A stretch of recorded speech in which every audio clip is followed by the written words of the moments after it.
Hey guys, Rugby League Roundup here, back with another episode of the Beyond the Tryline podcast. Today is episode 12, where we are reviewing the 2025 season of the Sydney Roosters. Now, if you guys want more rugby league content, make sure to like and subscribe. The goal is 800 subscribers by the 31st of January, and by the end of the first week of February, I would like to have 1,000 subscribers. So if we could get to that goal, that would be much appreciated. But without further ado, let's get into the video.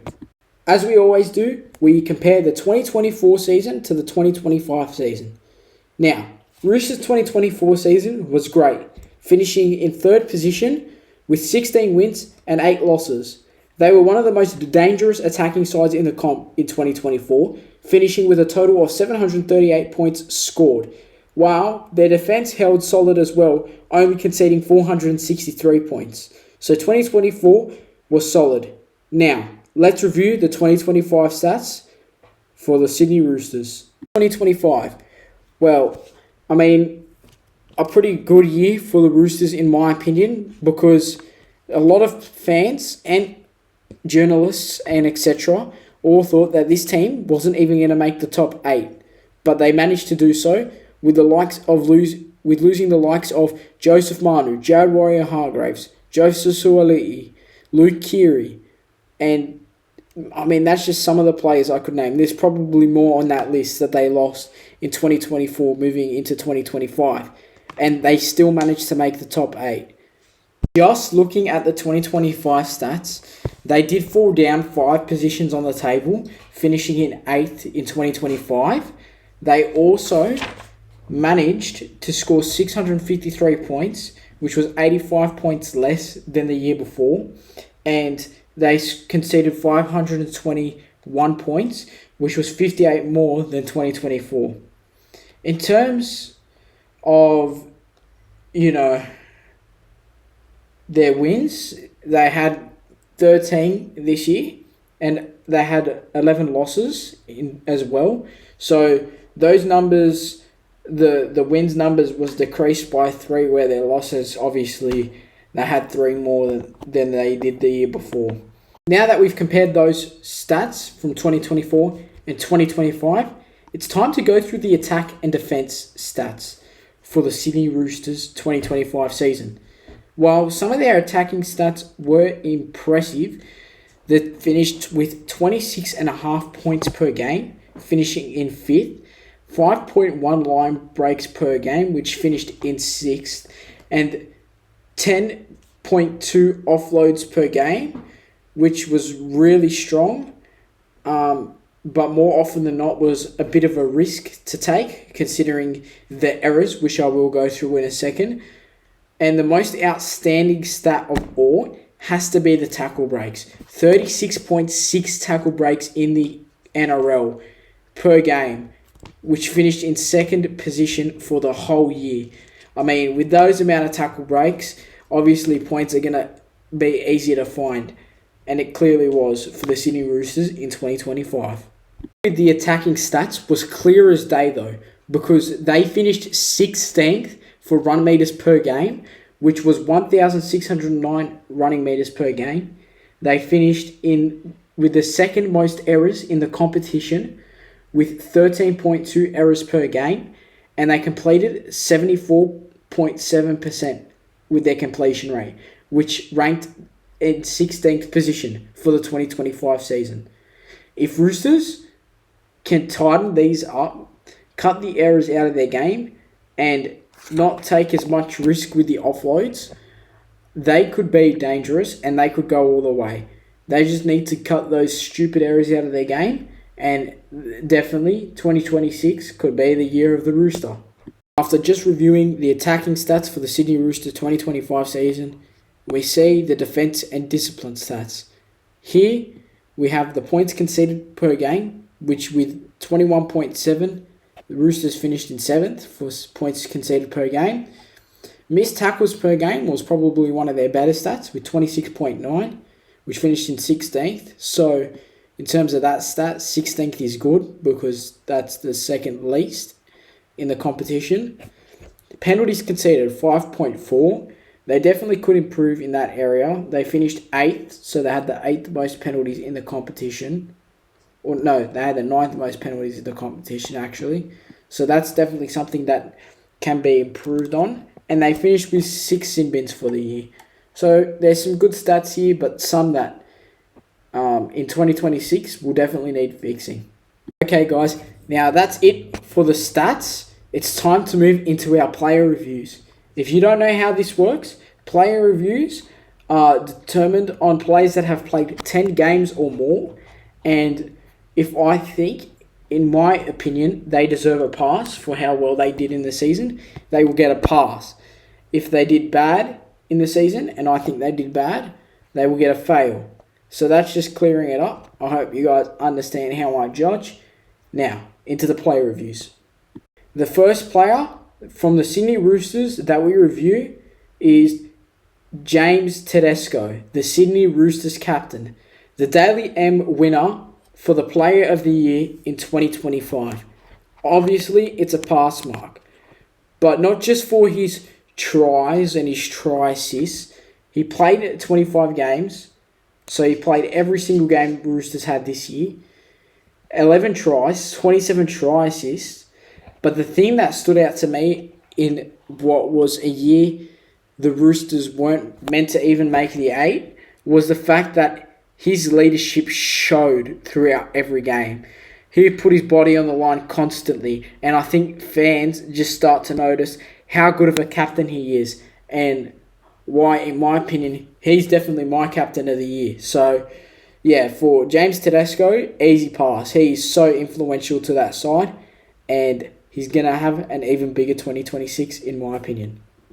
Now, from one backline player to another, we have Roosters club legend Daniel Tupou, who played 24 games for the Sydney Roosters, scoring 19 tries and 4 try assists. But for some reason, he manages to go unnoticed almost every season. Other than Roosters fans noticing him, not many other clubs, fans, or supporters realise what he does for the Roosters.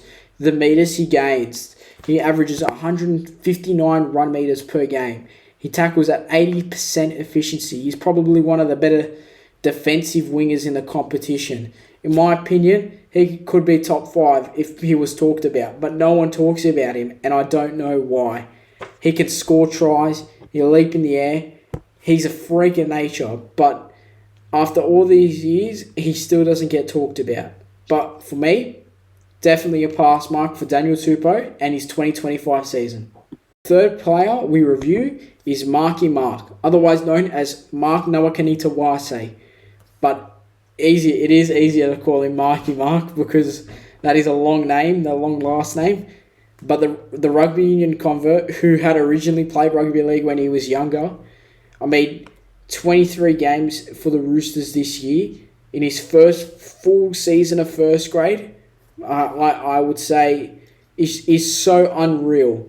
The shit he did this year was out of this world. Something I haven't seen haven't seen ever, to be honest.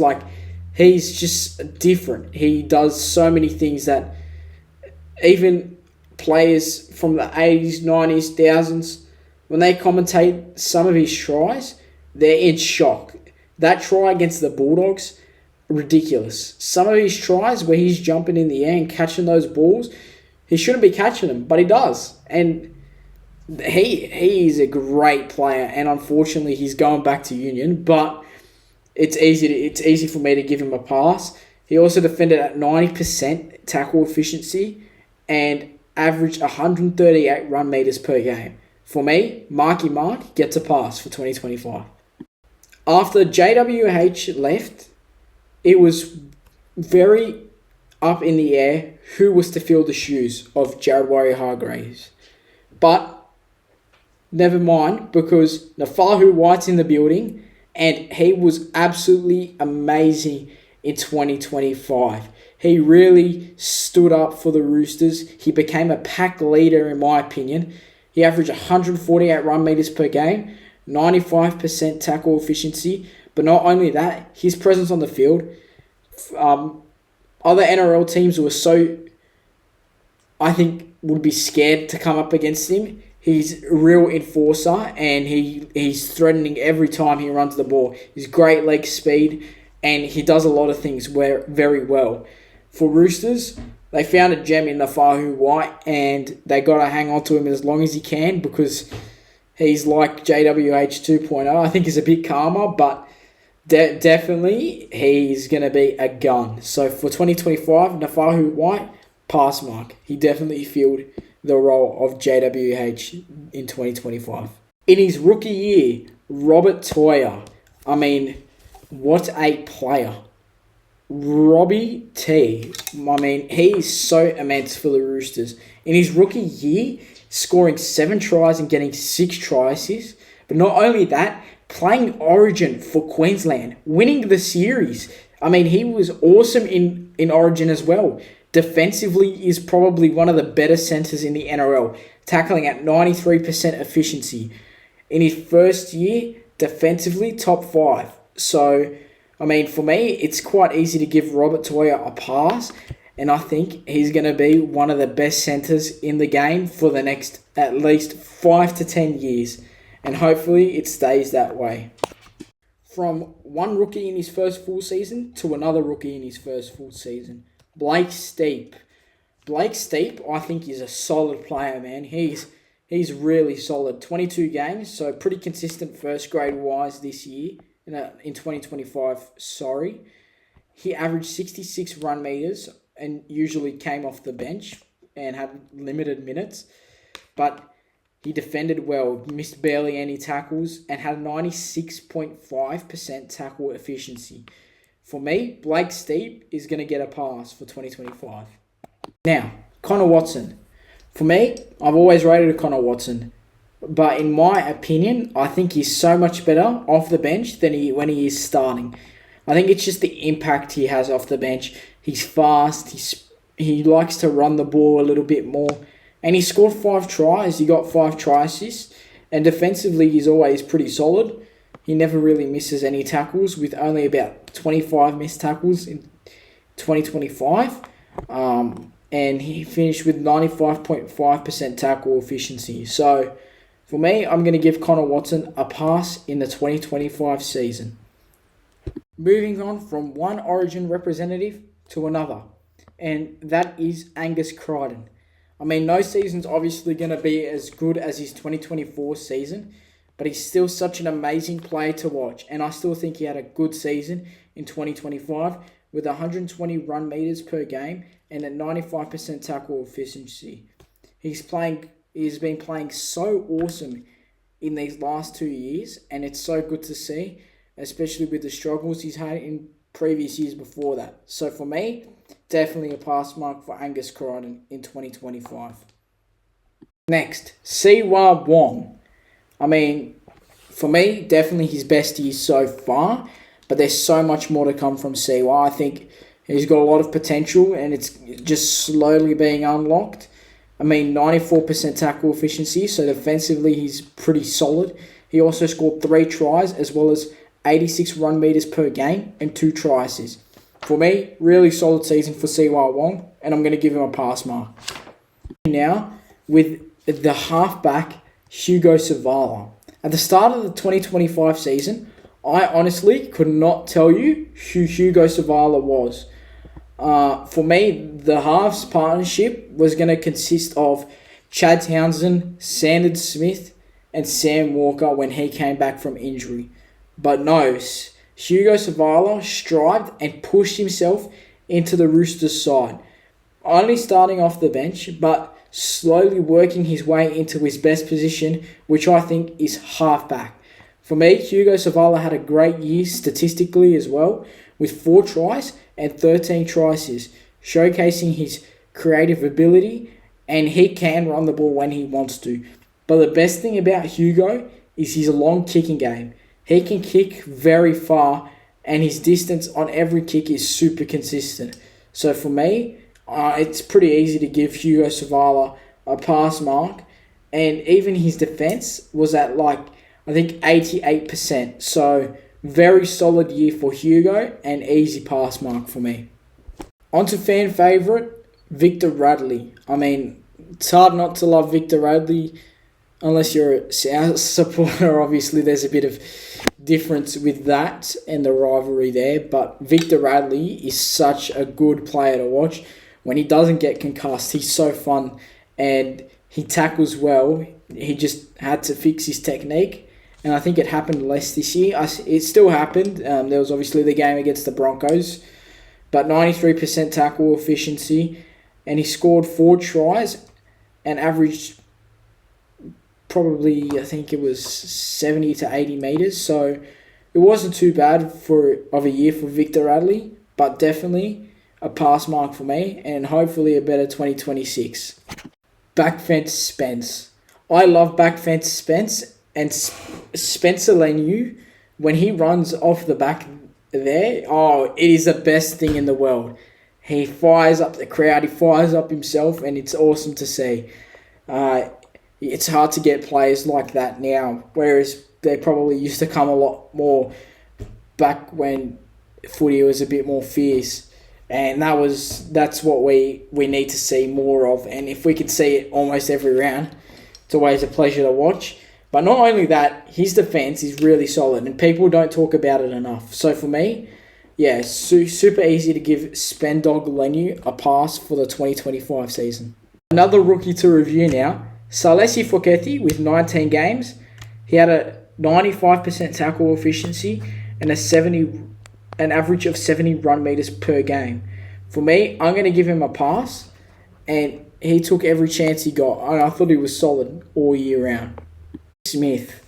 Man, I'm so happy for this guy, not just because he's got my first name, but because he's been disrupted his whole career with ACL problems, different injuries, but mainly the ACL, which was triggering him for maybe 2 years now. He finally got to play some first grade. 18 games, 8 tries, averaging 101 running meters. I mean, he was exposed to the few errors here and there, but that was going to come, especially with not having played first grade in so long. But I'm willing to give him a pass because it's his first season back in a bit where he can actually play consistent footy, and I thought he did his job well. Now, Roosters lost this player, but unfortunately their halves are really stacked, so it's kind of hard to keep him as well as keep the others. But the decision had to be made whether they wanted to keep him, Savala, Sam Walker, and Rodwell. They had to make the decision.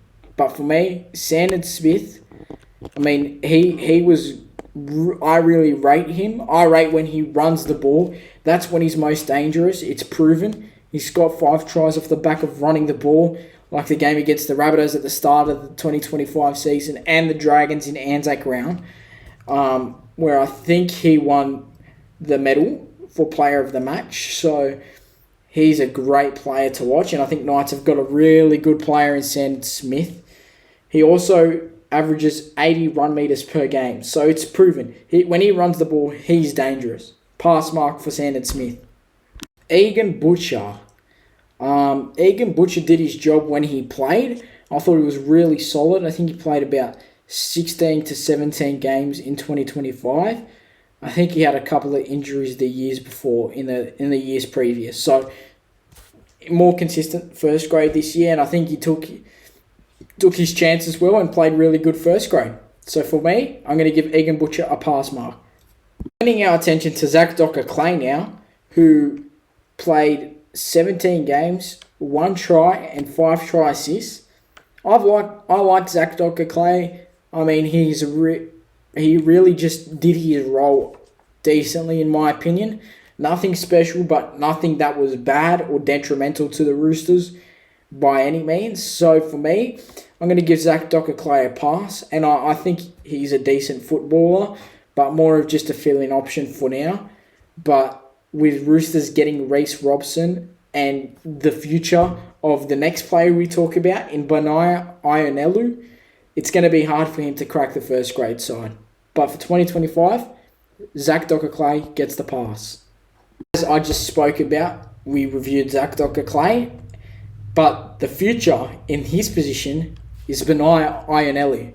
And he in my opinion, I really rate him. He was defensively really good, with a tackle percentage around 90%. And he only played 12 games, but he got 3 try assists. So he knows how to find tries. He can get some assists. Now it's just about developing and continuing to work on his craft. And it's not a quick thing for hookers to develop, whereas other positions are easier to adapt to. But first season of first grade, and Benaiah Ionelu had a really good first season. So pass mark for Benaiah. But certainly not least, wow. I usually don't rate or give pass marks and fail marks to players that have played 10 games or less. But this guy's impact in 9 games was absolutely incredible to watch. Top 3 halfbacks when he's playing consistently in first grade. Obviously with injuries in the past 2 seasons, whether it's his knee or his wrist or his ACL or his other problems that he's had. If he plays consistently, seriously could be a top 3 halfback in the NRL. And he proved that in 9 games, that he can be the biggest threat to every single team. His kicking game, his passing, 17 try assists for Sam Walker in 9 games. Freaking amazing. Definitely a pass mark. Nothing short of a pass. Like, that is, I don't even give numbers, but I definitely would give that a 9 or a 10 in 9 games. So for me, pass mark for Sammy Walker. With players review now just being finished, we move on to the gains, losses and extensions for the Sydney Roosters. Now, Daly Cherry Evans signs from Eagles on a 1-year deal, while Cody Ramsey signs from the Dragons on a 2-year deal.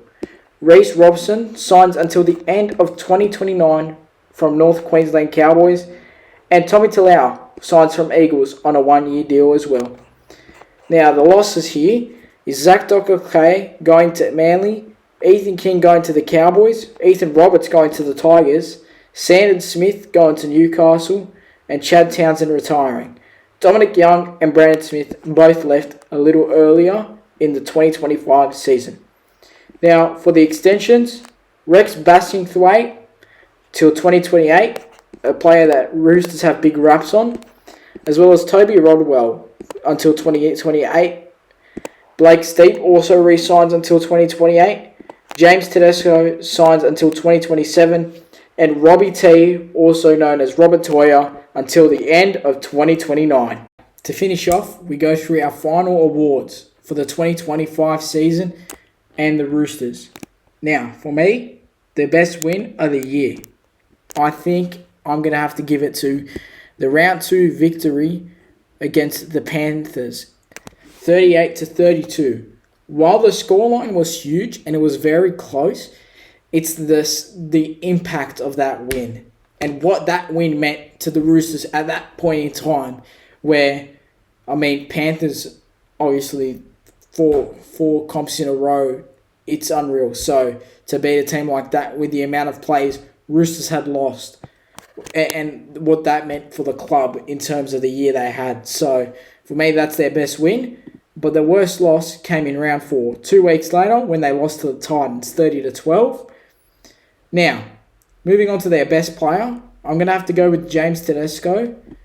I just think, obviously he won Daily M Player of the Year, and that says a lot. But the leadership with the juniors, the effect he had with the ball, he was very effective this year. In 2025.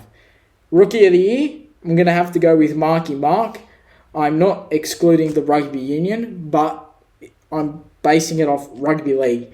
And this is his first full season of rugby league, and it didn't look like it. You could also argue for Robert Toya, but that doesn't matter anyway, because for me, he's the hardest working player at the Roosters this year. He was so amazing for Roosters. The amount of work and effort he put in, and to make the Queensland side, unreal. Yeah, for me, those are my awards. Now, to wrap up the season review, just a few words about the Roosters season. What a great season in my opinion. I know Roosters fans, obviously, They always want to expect big. Every club wants to expect big from their team. But with the amount of players they had lost the year before going into 2020, 2025, yeah, it was truly awesome stuff they managed to do in 2025. So for me, it was a decent season. And hopefully if they can cut down on the errors and get that completion rate up, as well as conceding some less penalties, yeah, I think they're going to go a long way and they could possibly win the grand final. Remember, if you guys want more content, make sure to subscribe to Rugby League Roundup. It's free, doesn't cost any money, and my goal is to get to 1,000 subscribers by the end of next week and 800 subscribers by tomorrow.